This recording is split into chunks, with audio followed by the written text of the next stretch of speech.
You will get a weather forecast that will tell us how hot it's going to be, what the forecast wind strength and speed is, from what direction.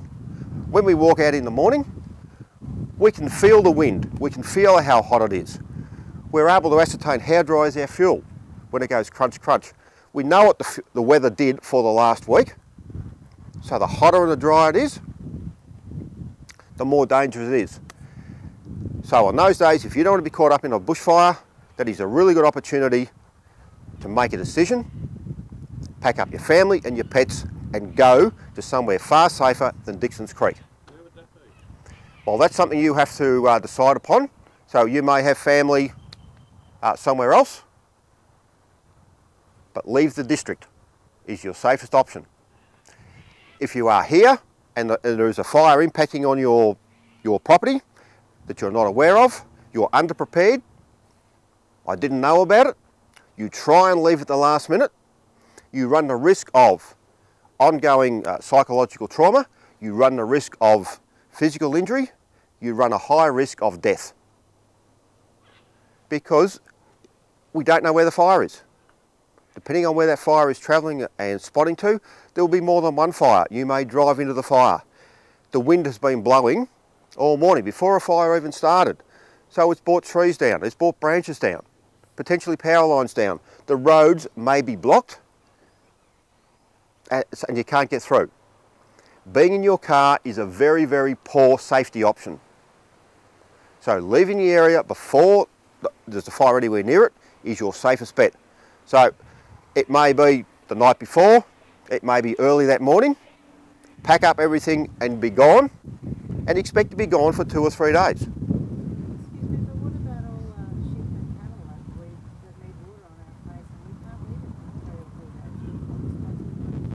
4 days? Yeah, we do. However, the choice may come down to, do we want to live or do we want to run the risk of death?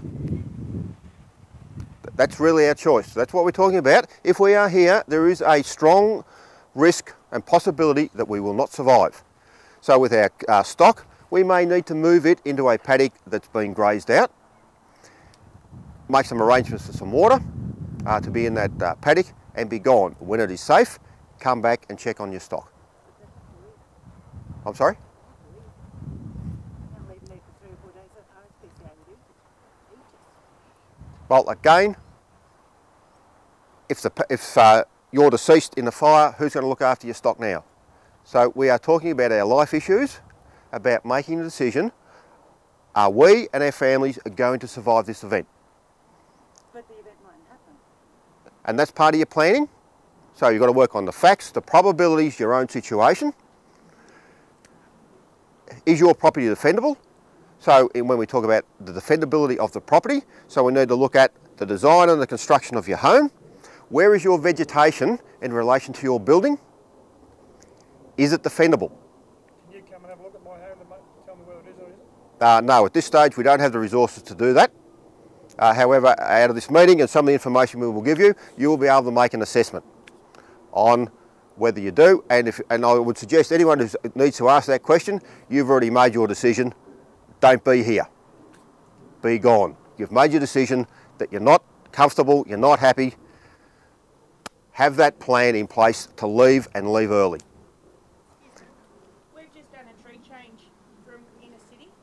How do I tell the difference between a stringy bark and a messmate like you mentioned before? Yeah, look, we've got some members of the local brigade over here. They'll be happy to have a chat to you. A couple of local members of the community here have been up here a long time, so they'll be able to help you out with those specific tree types of what sort of trees you've got on what aspect here in Dixon's Creek. So if you're happy to have that chat after the meeting, that'll be fabulous. Thank you. All right, so being prepared. We need to expect the event that may happen at some time. It may not happen next year, it might not happen the year after, but at some stage, living in a place like Dixon's Creek, we will experience a fire. It's always about expecting the unexpected. So, and one of the things in planning and expecting that is we need to know the points of our compass. So do we know where north is? Do we know where west is? If we don't know that key information, then it's very hard to orientate ourselves. So our predominant fire weather will come from the northwest. So somewhere in that 90 degrees between north and west is our predominant summertime fire winds. Now just because last time the fire come out of the north or it come out of the west is no guarantee it will do exactly the same thing next time. So we need to be aware. So we need to know the points of our compass. So somewhere in that 90 degrees is our predominant winds. Now if there was a fire down in Kangaroo Ground, which is on the other side of the ridge in the grasslands, in Dixon's Creek, do I need to know about that? Yeah, absolutely. Because after a few hot days in Melbourne or Victoria, what does our weather do? Daryl, can you help me out? Well, it's dry in the grasses and whatnot out. Change comes. Yeah, change comes. So what direction does that change come from? Southwestish. Yeah, southwest. So a fire in Kangaroo Ground, I want to know about that because under that southwesterly wind change, it is now coming back this way. If it gets onto that ridge up above Yarra Glen, heavily vegetated, it is going to throw sparks and embers into the valley. Depending on how far along that ridge it travels, it may throw more sparks and embers into your part of the world. So not only do we need to know about a fire happening somewhere up in this part of the world, I need to know what's going on in that part of the world. And under that southwesterly wind change, you will not get that fire until late this afternoon or going into this evening. So our plan is getting more complex because not only have we been observing the weather, getting wound up, because it's stressful. It is hot. It's windy. Because we haven't slept very well for the last week because it's been 45 degrees every day and the nights didn't get below 32 degrees, so it's hard to sleep. So we're tired, we're cranky, we're watching. Watching is stressful. So I need to know what's going on here. Nothing may happen there, it might happen over here, and if that fire doesn't arrive until 7 o'clock or 8 o'clock tonight, we are now going to go into the night to protect our properties if we are here. If we're not here, then we would need to make arrangements to stay out for the night because of that fire. Because if it impacts on us in early evening, as we get dark, it is more difficult to manage and more difficult to put your survival strategies into place. So we need to work on all these possibilities. So prepare, act, survive. So our preparation is about having predefined trigger points. At what point am I going to do something? So it's about making a definitive plan. Now, for as an example, at the Melbourne Museum, I want to go and see the Pompeii exhibition. And I know it finishes by about the end of October. Is that a plan? It's an intention. Okay, it's in the gunner list. I'm going to go. But if I told you that next Friday, I've actually crossed a day out of my diary, I've written it on the calendar at home, and I've got the Dairy-Dale lined up. So next Friday, we are going to Pompeii display. Is that a plan? Yeah. Okay, it's like setting objectives. It's specific, it's measurable, it's time-bound, it's achievable, all those sorts of things. So we need to run that ruler over it. Okay?